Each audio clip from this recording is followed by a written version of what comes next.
Long-time lurker, but first-time poster. I don't like thinking about this incident, but it definitely belongs here. My dad worked at a beachside bar and grill when I was little. In addition to being a chef, he ran and DJ'd the bike and car shows for the restaurant.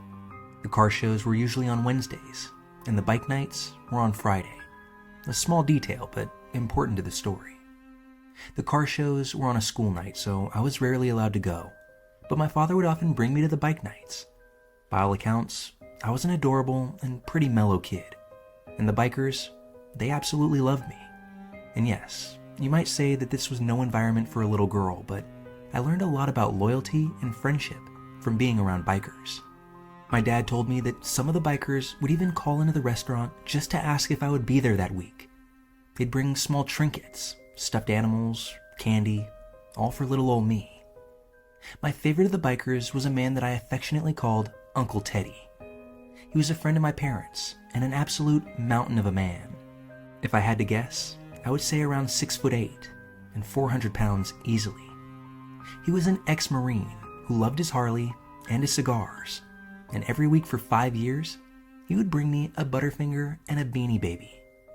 I was 6 years old the night that it happened. My father had brought me to the bike show as he normally did, but I couldn't keep my eyes open past 8 p.m.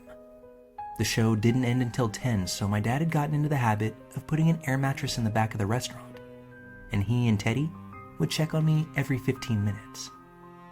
I was asleep when I felt a hand on my shoulder. I woke up to a man that I'd seen around the restaurant before, and he wasn't dressed in biker gear. He was wearing a short-sleeved plaid shirt and jeans, and he looked rather greasy, although not particularly scary. He smiled and told me that his name was Sean, that he was a friend of my dad's, and that my dad had asked him to drive me home. My parents had tried to ingrain stranger danger into me, and they told me 1,000 times to never talk to anyone that I didn't know. But this man knew my name, he knew my dad's name, as well as the nickname that everyone called me. So I totally bought it. I got up, grabbed the flamingo Beanie Baby that Uncle Teddy had given me, and started to walk towards the parking lot. Sean didn't have a bike. He had a very old 4-door sedan. He opened the back door for me, and I climbed inside. You know how in senior citizens' homes, they often have plastic-wrapped couches or chairs? That's what the back seat of his car was like, totally covered in plastic. Knowing all that I know now, it was probably there so there would be no trace of DNA left behind. Sean started to drive away, and to this day I just can't believe how lucky I got. He had parked the car behind the restaurant in a way that it wasn't immediately visible to the bike show. But as we pulled off, I saw Uncle Teddy heading through the door, presumably to check on me. He just happened to look up at that exact moment, probably to acknowledge the car, and I smiled and waved at him. Uncle Teddy didn't waste a moment. He didn't even stop to tell my dad what was going on. He got on his bike and was on that car's ass before we'd even exited the parking lot. Now, the avenue that you had to take to get to the restaurant was long, about 1.5 miles, and then you had to go down another long road before you made it to the highway. Sean saw Teddy approaching in his rear view and attempted to speed up, but at that point, he must have realized that it wasn't going to matter. He'd been seen, and Teddy had his license plate and a good description. Sean stopped the car, turned around, and told me very calmly to get out of the car. I was scared by this point, and I didn't even waste a moment before climbing out and running to my Uncle Teddy. Sean burnt rubber driving away, and Teddy held me for a moment before putting me on the back of his bike and taking me back to my dad. By the time we got back, cops had been called, and they were surrounding the place. A lot of the show had emptied out, and my dad was sobbing and screaming on the sidewalk outside of the restaurant. That's a moment that I don't think I'll ever forget. I ran up to him, hugged him as tightly as I could, and then the rest is pretty much a blur. I talked to the cops, talked to my dad. I even went down to the station and spoke to a sketch artist. I didn't make it home that night until around 2 a.m., and Uncle Teddy never left my side. An APB was put out on the vehicle, which had been reported as stolen. The sketch circulated around the local news stations, but it didn't turn up anything concrete. At one point, I was asked to look at a lineup, but none of the people shown were him. Fast forward about 8 years from that point. I was 14, and my dad decided that I was now old enough to know what had happened. Sean had been spotted lurking around the bike show a few times before that night, and was a customer at the restaurant fairly regularly. He knew my nickname because he had been watching me for over a month. He knew my schedule, and consequently, how often Teddy and my dad checked on me. When his evil plan was botched and Teddy brought me back to the show, everyone had left. I had assumed it was because the police had been investigating a crime scene, but I was wrong. They were all out looking for Sean. Teddy told them the make and the model of the car with a description of the man, and one of the guys thought he sounded like a guy that frequented one of the biker bars in town. I remember my dad paused for a long time at that point, and when I asked him what happened, all he said was, "They found him." That's all I needed to hear, and I'll leave it up to your own interpretation to parse through what it means when a group of angry bikers find someone.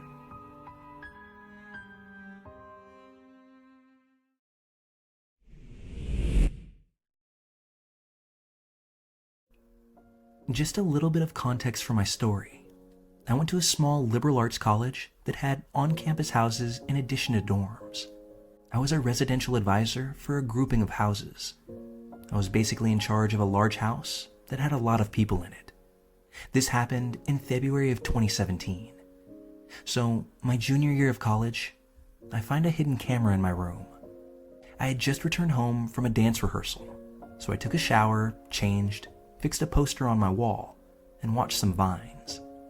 As I'm getting ready for bed, I pick out a hair bow that I wanted to wear the next day. Well, amongst the hair bows, I spot a small black box. My first thought is that it's one of those funky little ant traps, and the maintenance guy left it in there, which would be weird because, in my position, I'd absolutely be aware of anything having to do with maintenance or pests. I picked it up, and it had a bit of tape on it. I peel back the tape to reveal a red light. Well, fuck. I flip it over and find some words. I don't remember exactly what it said, but it had the make and model of the camera. At that moment, I realize what it is, and that's when my heart drops. I run down the hall to my two good friends' room and show them what I found. We find there's an SD card left in the camera. We want to look on it, but none of our laptops have an SD card reader. No biggie. My friend works in the library and says she'll rent a reader from them. Next day, I come home from classes and take a peek at what my friends have found. Footage of me, as well as several other girls in assorted buildings and rooms. There was no compromising footage of me, for which I'm very thankful. But there was footage of some of the other girls, using the restroom and in very intimate moments. I personally didn't see all of the footage, so I don't know exactly what else was on there, but it seemed like it could have been bad. My friends then show me the footage of the person hiding the camera. Yeah, you heard that right. The person who hid the camera actually recorded themselves doing it. And worst of all, I recognized them. They were another RA on the same staff team as me. At this point, I'm freaking the f*** out. I call our boss, who's doing interviews for next year's RAs, and go, "Dude, I have to talk to you right now." I tell him the situation, and he seems calm. He says he'll take care of it, but he needs me to come to his office later that night. I agree. The next part of the evening was excruciating. I had to go to a dinner meeting for a campus organization that I was president of. I was worried that the person might come back and take their camera while I was gone, so I grabbed it and took it with me. My freshman year roommate was also there with me, and on the drive home, she asked me what was wrong. I told her and showed her the camera. As we were sitting in the parking lot, we see someone walking towards my building. And who should it be but the fucker who hid the camera in my room? At this point, I'm entering a full-blown panic attack. My friend says she'll cover for me. She'll watch the house while I just get out of there. So I book it. I hid in another building until she let me know that the guy was gone and far away. At this point, I go to meet with my boss. I tell him what happened. He looks at the footage with his boss. I answer questions for campus security. Then I answer questions for the city police. My boss and I go back to my house to make sure there were no other cameras. That's when they take the guy in question and put him in a detaining center of sorts. Basically, they put him in an unoccupied suite in a dorm on campus. I don't sleep well that night. The next morning, I have zero update on what's going on. I'm looking over my shoulder every 5 seconds, and I'm absolutely terrified that this guy's on the loose, and he's going to come after me. That's when I get a call from campus police, along with another police officer who's been 3-wayed in. They tell me that the guy's not being allowed out of the dorm, but that I have to answer more questions for this police officer. They tell me what they learned from the guy. He'd begun this voyeuristic shenanigan by hiding the camera in one of his frat brother's rooms and managed to film him having sex. After that, he went and took his camera into the women's bathroom, as well as bedrooms of his female residents. I don't remember how many, but there were at least 7 people that he filmed. The police arrested him, and he sat in jail for 3 days before he was released to go get his stuff from the school and head to his hometown until the school had their trial. During this time, the school told our staff that he would no longer be there for the rest of the year, but they refused to give any details on what had happened, or let me tell anyone. They said that it was so he could leave with dignity, as if that was something that he deserved. Well, months go by. After many meetings with assorted people, they have his school trial, and he's promptly expelled. A year later, he goes to court for his legal trial with the state. I was never informed of the verdict, but I did get a restraining order in the mail. Somewhere during all of this mess, I figured out how he had made his way into my house and how he had access to hide the camera. He got into my house because he had been granted keycard access. He was granted this access because one of my residents needed help getting her stuff out of storage, but had accidentally mailed her keys and keycard back home. Apparently, campus security thought the best way to handle this was to give him keycard access to the house. He knew exactly when I wouldn't be there either, because the night that it was hidden, we had a staff meeting, and I had told our group chat that I'd be leaving a few minutes early to pick up snacks. He knew where I was going, and that I wouldn't be home. And it sickens me to think that before he hid that camera, we were all laughing in our meeting together. And in all the subsequent meetings after he had hid it, he just acted completely normal, as if he wasn't in the process of violating my privacy. In the years since, I don't waste much of my time thinking about this creep. Whatever shits and gigs he got from perving out on me were short-lived, and likely cost him much more than just being expelled from school and a few nights in the slammer. I've heard of cases where the people that do this type of thing get put on registry lists for the rest of their lives, which seems sort of like poetic justice here. I hope that seeing a few girls in their panties was worth everything that came with it, dude.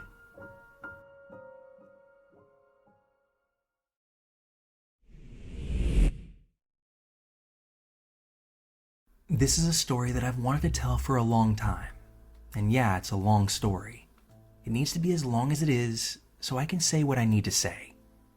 For those that are wondering, it took place between 1995 and 2002.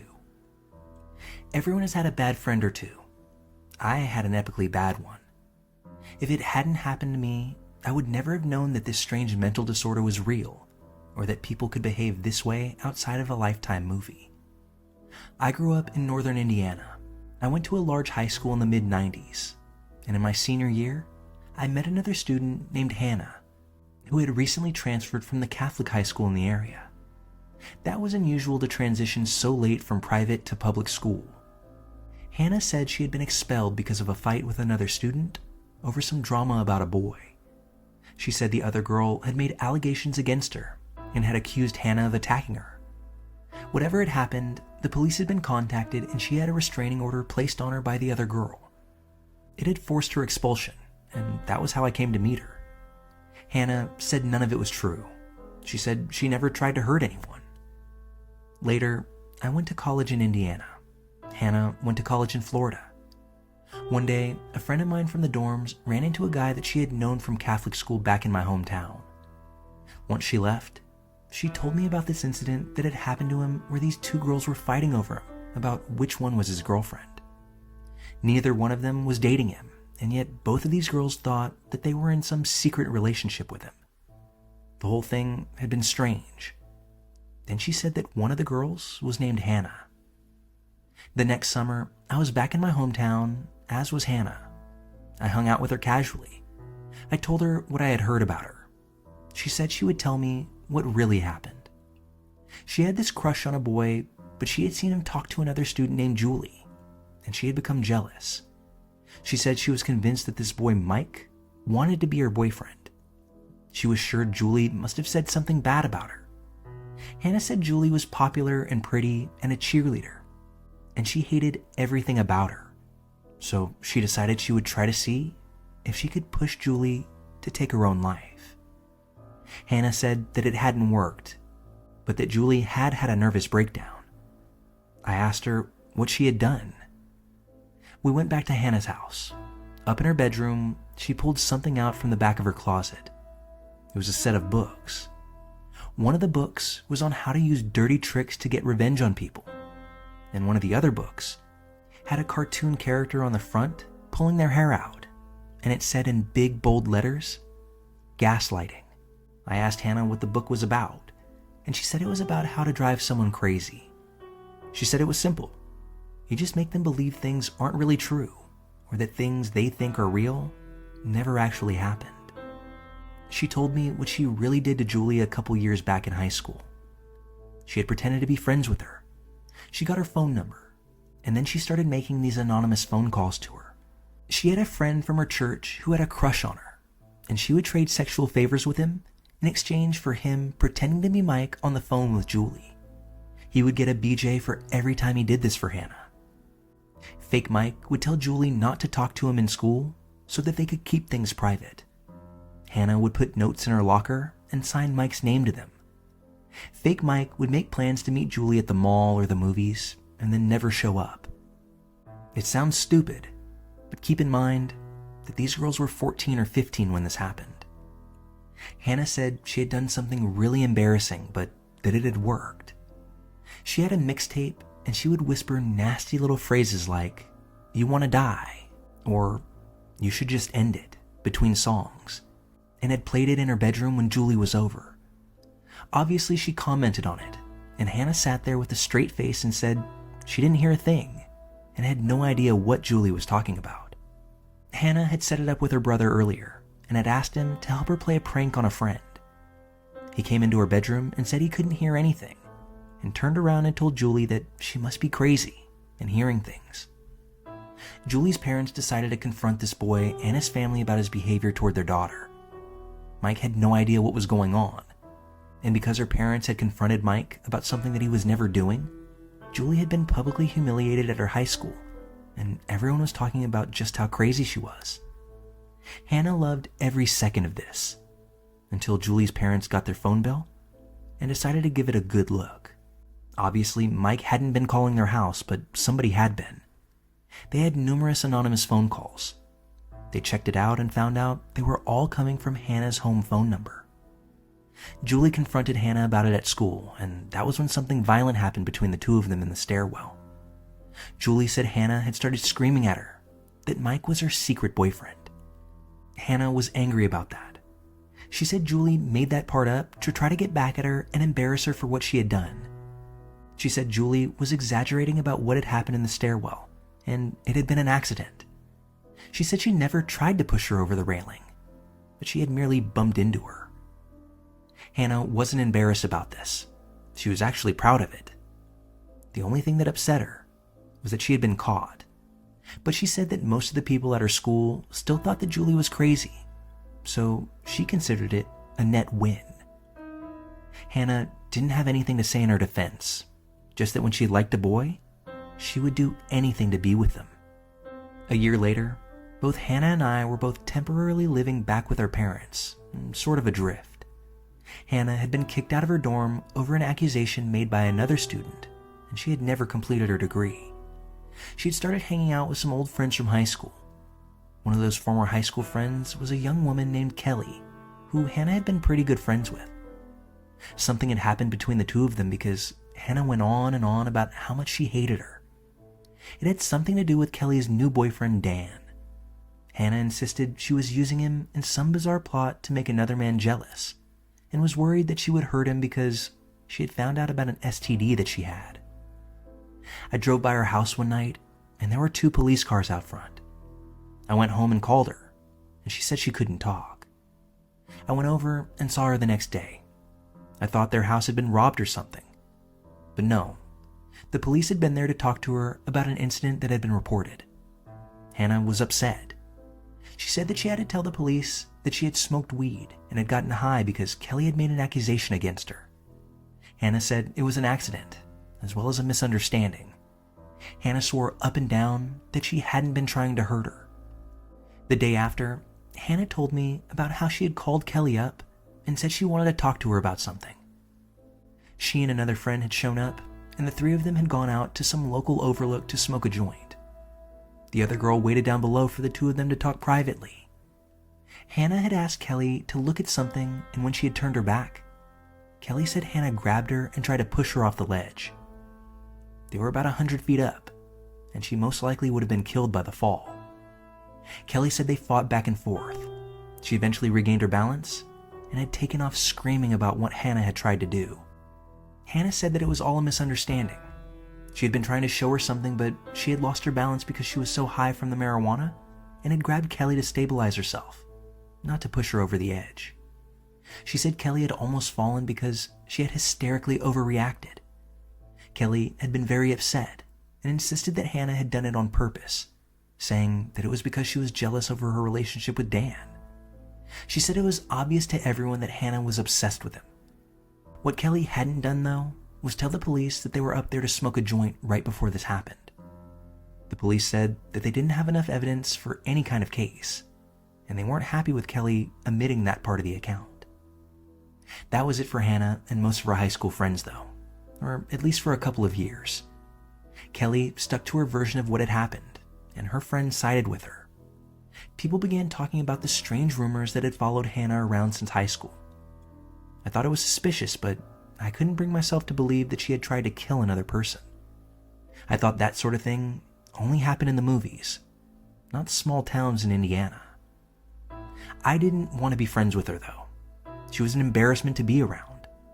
She had almost no friends left in town at that point. She called me up one day to tell me she had decided that she needed a change, and she was going to pursue a different career, and moved to Minneapolis in order to make that happen. She moved in 1998, and I honestly thought that I'd never see her again. I wish I hadn't. She called me about 1.5 years later. She said she was doing really well, and that the move had been good for her. She said she had made friends, and she had met a boy and was completely in love. She said that this was the guy she was going to marry. His name was Dan, and she told me that he was the guy that had gotten her interested in punk rock, as well as heroin. I kind of paused when she said that. Now, I wasn't any kind of angel in my 20s, but I never even dabbled in hard stuff like that, and it didn't sound good. Hannah insisted that it wasn't a habit. She said it was amazing and easy to control as long as you were careful. This was a complete change in lifestyle and scene. Before this, she had been something of a hippie chick, but that was all gone now. At that point in her life, hair, punk rock, heroin, and Dan. That's what her life revolved around. She wanted to come back for a visit. We ended up going to the mall, and she stopped at a kiosk, saying that she wanted to buy a cell phone. She lived 8 hours away in a completely different state with a completely different area code. We got into a small argument about it. Now, back in 2000, cell phones were purchased and billed from your local area code, and you paid through the nose if you were roaming. Hannah said to just drop it because she had done her research, and it would be fine. She bought the phone and listed her boyfriend Dan as the main user on the registration. When she left to go back home, I noticed that she had left her curling iron behind, and I thought I would surprise her by calling her new cell phone. She had set it up at my house, and I got the number from the caller ID. No one picked up, though. Instead, it went to an answering machine for Dan. The same Dan that had been dating Kelly years earlier, and the same Dan that Hannah had been accused of being obsessed with. There was no doubt about who it was. I hung up and I wondered why she had lied to me about who her boyfriend really was. A couple of minutes later, Hannah called me back on our original cell phone. She played it off as a coincidence that I had just called that other number. She said she had run into hometown Dan and his friends, and he had lost his phone, so Hannah had done him a favor and given him the one she had just purchased. I said how strange it was that she would buy a phone for her boyfriend Dan, only to run into someone else with the same name and give it away instead. Now, Dan's name is pretty common, likely one of the most common names for men of my generation, and Hannah joked about how many different people she knew with that exact same name. But a couple of months later, she called. She wanted to visit again in summer. No matter what she said about being in control of the heroin use, it was obvious that it had become a full-fledged habit. Things had taken a turn in her life. Her boyfriend Dan had moved to Chicago. Hannah said that he was still in love with her, and they were still together, but that something had happened with his ex-girlfriend, and they were taking a break and only seeing one another privately. Hannah said he was trying to protect her. According to Hannah, his ex-girlfriend had refused to accept their breakup and had been stalking Dan for months. It was one of the reasons that he had moved. Allegedly, the ex had overdosed on heroin and had tried to take her life when she found out that Hannah and Dan were together. That was the reason that they had decided that they had to keep their relationship a secret. That was why Hannah was really in town. Dan was going to be coming later to join her, and they had set up a get-together. I wanted to meet him, but Hannah said that he wouldn't act like her boyfriend when other people were around. I started to question her. That's when she got angry and said she wouldn't let me meet him because I wouldn't understand their relationship. We got into a fight. I told her to get out of my house and made it clear that I wanted nothing else to do with her. That lasted for about a year, and that's when her mother called me. She said that Hannah was living with them in Atlanta because something very bad had happened in Minneapolis. Hannah didn't have any friends left. Her mother straight up begged me to please forgive her so that she could have someone to talk to. She said that Hannah had spent 3 months in rehab and was off the heroin, but emotionally she wasn't doing well. The mom said that she had to make a trip back to Minneapolis to take care of some things and pick up her stuff. Her mother was worried about being back there and being around old friends. It would likely trigger her use again. She said it was important that Hannah not relapse. If she did, the consequences would be severe, and she wanted me to go with her. I said I would. Hannah wouldn't tell me what happened. She just said that someone had almost died, and once again, it had been an accident, but it wasn't her fault. She drove into town to pick me up for our trip to Minneapolis, but said we had to stop somewhere first. We ended up at the old bar downtown that we used to hang out at when Hannah lived in town. She said she had to meet someone. That's when some young woman walked in. Hannah rushed over to her, hugged her, and started crying. She was apologizing all over the place and kept telling the girl that she needed her to realize that it had been, guess what, an accident. The woman said she forgave her, but that her life had been difficult since what happened, and she couldn't have anything to do with Hannah anymore and could no longer be friends with her. Hannah asked if she had ever spoken to her ex-boyfriend and had a chance to work things out with him. The girl said no. He was mad at her and he refused to talk to her. Hannah said that he had a new cell phone, and she gave her the number just in case she changed her mind and wanted to get a hold of him. That's when the girl left, and I was left there sitting totally confused by what I had just witnessed. I was really uncomfortable with what I had heard. I asked Hannah if the ex-boyfriend she was talking about was hometown Dan. She said no, someone else that I had never met. Hannah said she and her Dan had broken up because he was still using, and she said it was too painful to talk about him. She said it was so painful that when we got to Minneapolis, to please not bring him up. She said that her friends knew not to mention him around her, and she asked me not to as well. We got to Minneapolis, and the young woman that we were staying with turned out to be one of Hannah's former roommates. That's when I found out what had really happened and what Hannah had been refusing to talk about. It turned out that girl from the bar had been the other roommate, the one that had almost died because of something Hannah did. We settled in, and Hannah said that she could explain what had happened a year ago. A year ago? That was the first time I realized that this had happened much longer in the past than I thought. The former roommate said that she was happy that Hannah was clean, but she needed her to explain why she had tried to kill the other girl. Those were her words. She wasn't calling it an accident. She said she was there. She saw it. And whatever Hannah did, she had done that on purpose. And she wanted to know why. This is what she described. Hannah had a friend from Indiana that had broken up with her boyfriend Dan after Hannah had told her that she found out he was cheating on her and had gotten another woman pregnant. Hannah had invited her to live up in Minneapolis to get away from him and start over. This girl had no idea that Hannah was a heroin user. This Indiana girl didn't like Minneapolis. She had experienced a run of bad luck the couple of weeks she had been there, and even though Hannah kept trying to convince her to stick it out, she had decided she was going to leave and head back home. She regretted her breakup with Dan. She wanted to talk to him and see if they could work through it. They had been together for almost 2 years at that point, and she was worried because she had lost touch with him. Hannah had been able to track down his phone number for her through some mutual friends, but no matter how many times she called or how hard she begged, he refused to answer her calls. She was upset and told Hannah that she was going to stop by his apartment to see him on her way back to Indiana. She was supposed to be leaving within a day, but that's when Hannah started pushing her to try heroin. The friend was scared, but eventually gave in after Hannah promised she'd be safe and only take a small dose. But that was a lie. Hannah had overdosed her on purpose. She had bought more heroin than usual, prepared an excessively large dose, and then injected her friend, who nearly immediately stopped breathing. Then Hannah tried to do the same to her other roommate, pretending everything was fine while that girl lay unconscious in the other room. The second roommate refused the dose, though. She went to check on the girl, and that's when she realized that she wasn't breathing. Panicked, the roommate ran to call 911, but Hannah hung up the phone and tried to stop her. When the paramedics ultimately arrived, the girl was clinically dead, but they managed to revive her, and she was in a coma for a couple of days. For her part in this, Hannah was arrested, and she had a slew of charges thrown at her. But she claimed temporary insanity and blamed heroin psychosis. Because she agreed to rehab and probation, the charges were eventually dropped. That had been the reason that it was so important that Hannah did not relapse. She would have been looking at prison time if she did.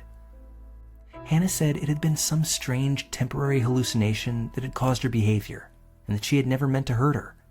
The whole thing had been an accident and a misunderstanding, which were all the same excuses that she was known to use.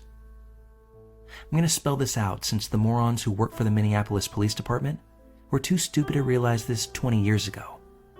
Hannah was obsessed with this girl's boyfriend, Dan. She had been obsessed with him for years. She had developed a detailed and deranged fantasy that the two of them were in a secret relationship together. Because she has a peculiar and somewhat rare psychiatric condition called erotomania, or de Clermont syndrome. She believed that this young woman was standing in the way of their romance, and so she ingratiated herself to her and pretended to be her friend so that she could find a way to get close enough to her to get her out of the way. She successfully managed to spread rumors and interfere in their relationship enough that the two of them had broken up, and then Hannah invited this young woman to Minneapolis in order to isolate her from her other friends and control what information she had access to. This was the year 2000. We didn't have text messaging or Facebook back then for keeping in touch with people. She lulled this girl into a false sense of friendship and security so that she could manipulate her and ultimately get close enough to hurt her. When she realized that she was still in love with Dan and wanted to talk to him, Hannah realized that she would eventually find out that the rumors she had told were not true and that Hannah was the source. She purchased a cell phone in Indiana and made a recording of Dan's answering machine message so that she could impersonate him on the phone, and so the young woman would believe she was in contact with him. She never knew that Dan never got the messages she was leaving. Hannah was using that to spy on her. When she said she was going to go back home and show up and see if Dan would talk to her in person, Hannah knew that meant that she would find out she had given her a fake phone number and that she had gone to extreme lengths to prevent her from speaking to him. And it would have been obvious why. Hannah tried to talk the girl into trying heroin because she planned on killing her and her other roommate because that would be a good way to make it appear to be an accident. Hannah was about to have her obsessions with Dan, her delusional beliefs about him, and her bizarre mental disorder exposed, and she knew that. She knew for at least a day or more before the incident, which is why it's clear that her actions were premeditated. Because her motive was.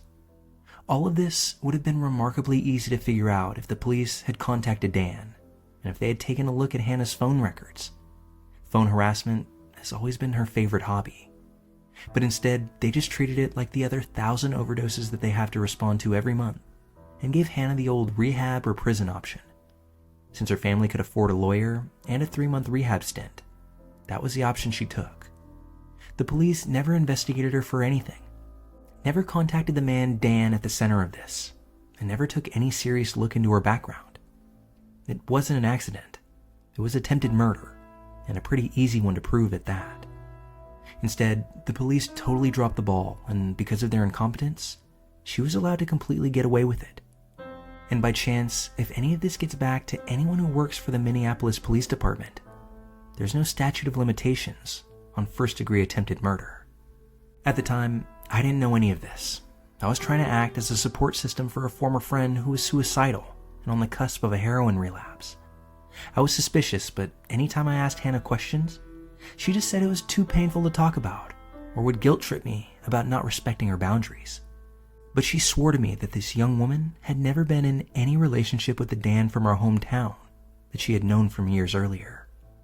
After Minneapolis, we both returned home, myself to Indiana and her to her parents in Atlanta, and I didn't hear from her for a while. But that's when she called me out of the blue and said she wanted to visit me again. I had my hesitations, but once again, I let her stay with me. This time, we ran into Dan. He had moved to Chicago, but just happened to be back in town for that weekend. I hadn't seen him in years. Hannah had contacted him to get together, though. She spent the whole afternoon trying to pull him aside to talk to him, but instead, he made it clear that he had only shown up because he wanted to see me. He had broken up with Kelly years earlier, but I thought he had had a long-term girlfriend since then. Dan said she had left him a year ago and just disappeared. He had called her repeatedly, but she had completely cut him off. He was nice to me. He was handsome. He was a lot of fun to be around. And then he asked me out. We made plans to meet up the next day. I saw him at a bar, and he turned around and walked out the door and wouldn't even look at me. I was upset, confused. Hannah was super sympathetic. She apologized for not telling me what he was like and said he had this weird thing with lying to girls and playing with their emotions by pretending to like them. It wasn't like I had never been lied to by a boy before, but this felt strange. A week later, my student loan funds came through and I decided to go back to college to finish my degree. I had moved a couple of hours away. The first person that called me was Hannah. Once again, she wanted to come visit me. She insisted that she had gone out and got me a surprise, but she needed to give it to me in person. She said she had something really important to talk to me about as well, and said that it would sound weird, but she asked me to promise her that I wouldn't tell anyone she was coming to see me. I humored her. She showed up at my apartment, and when she walked in, the first thing she asked me was if I had told anyone she would be there. At first, I said no. She said she had something for me, and went to reach into her purse. She paused and said that she just wanted to make sure that no one knew she was there. I was frustrated, and I kind of offhandedly said that no one besides my mom and my best friend knew. Hannah instantly got furious. She was angry that I had told anyone she would be there, and refused to show me what she had brought as a surprise for me. She went and locked it in her glove compartment because she said she didn't want me to snoop into her stuff and find it. She kept saying she wanted to talk about something, but the time wasn't right. And ultimately she decided that she'd just go home a day early. But one day a few weeks later, out of the blue, she showed up on my doorstep one evening. I was on the phone with my best friend who, by the way, went to the same Catholic high school as Hannah, and while not close friends with her, knew who she was. So I was talking to her when I saw Hannah walk up to my front door. It's an 8-hour drive from Atlanta to Indiana, so I was shocked to see her. I got up and opened the door, and I still had the phone up to my ear. When I opened it, Hannah had her head down, and she had one hand inside her purse. I said her name, and she looked up at me and pulled something purple from her bag.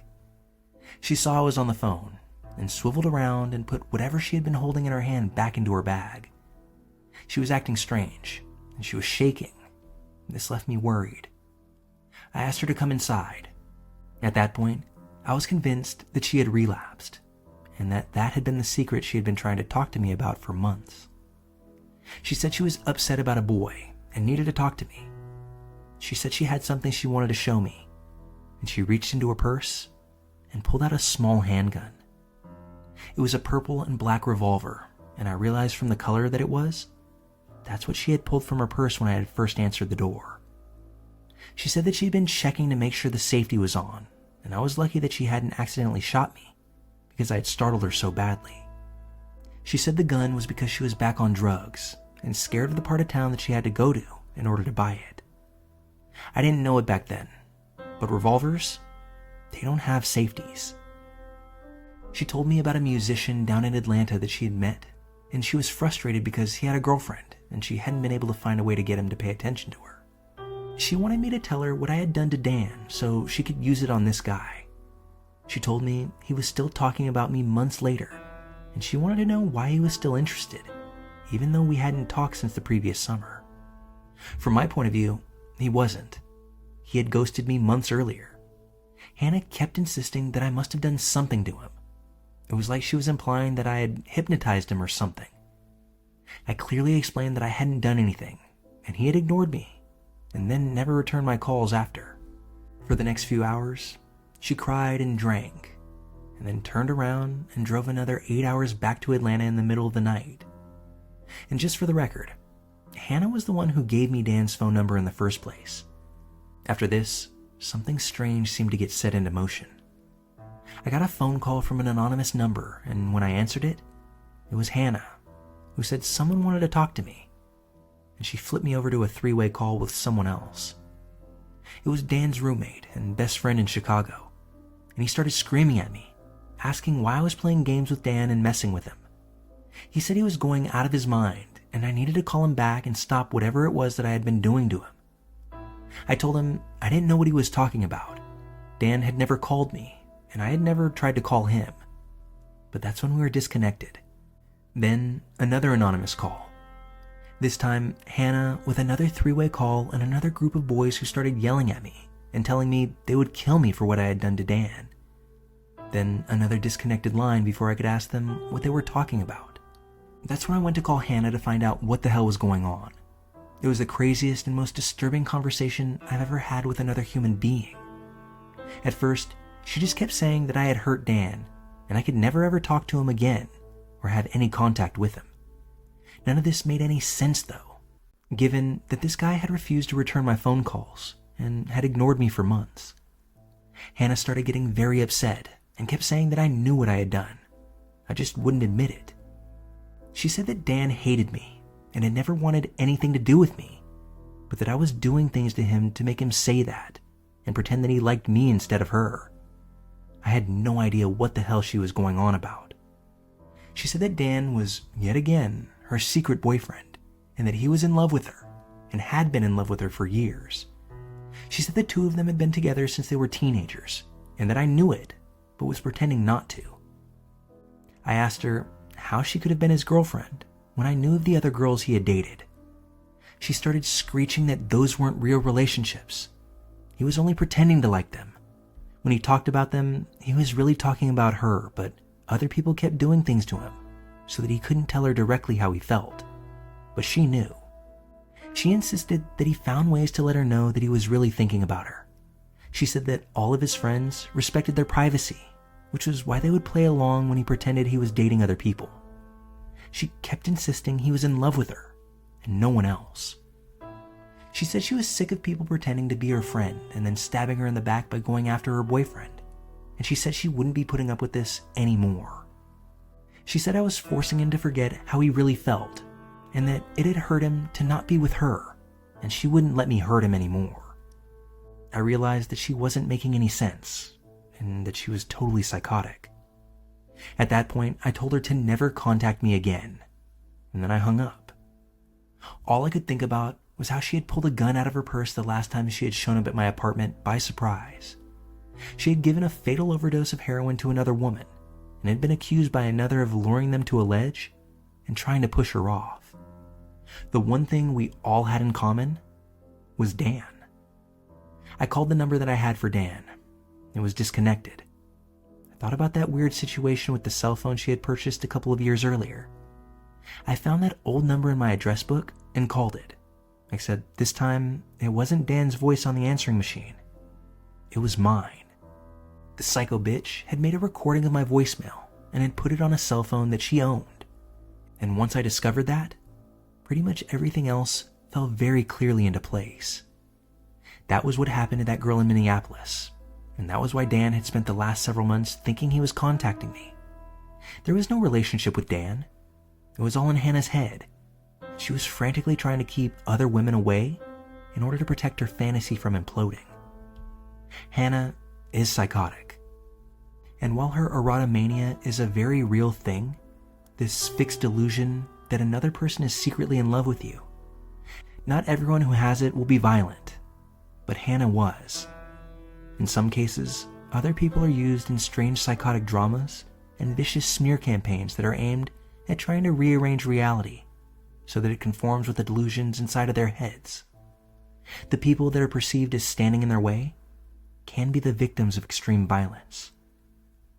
As predicted, Hannah showed up the next day at my apartment screaming at me to let her in. I would not do that, and I was getting ready to call the police when she started crying and saying that Dan had taken his own life. She then walked away, and that was the last time I ever saw Hannah. I spoke to my parents, who told me that I had received several phone calls to their house from people letting me know the same thing.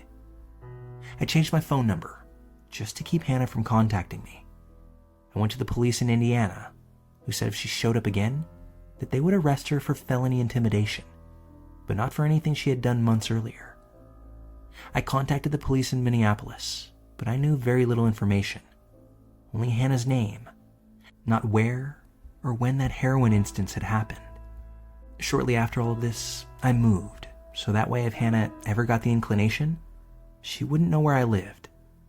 I cut myself off from anyone from my hometown who I thought might know her, so that nothing could ever get back to her about where I had moved to. The last I had heard, she was stalking some new guy down in Atlanta. I would have been more than happy to meet this bitch in a courtroom, but unfortunately, the law is nothing like you see on TV. So unless I ever have the privilege of sitting in on her sentencing hearing, Hannah from Indiana, let's never meet again.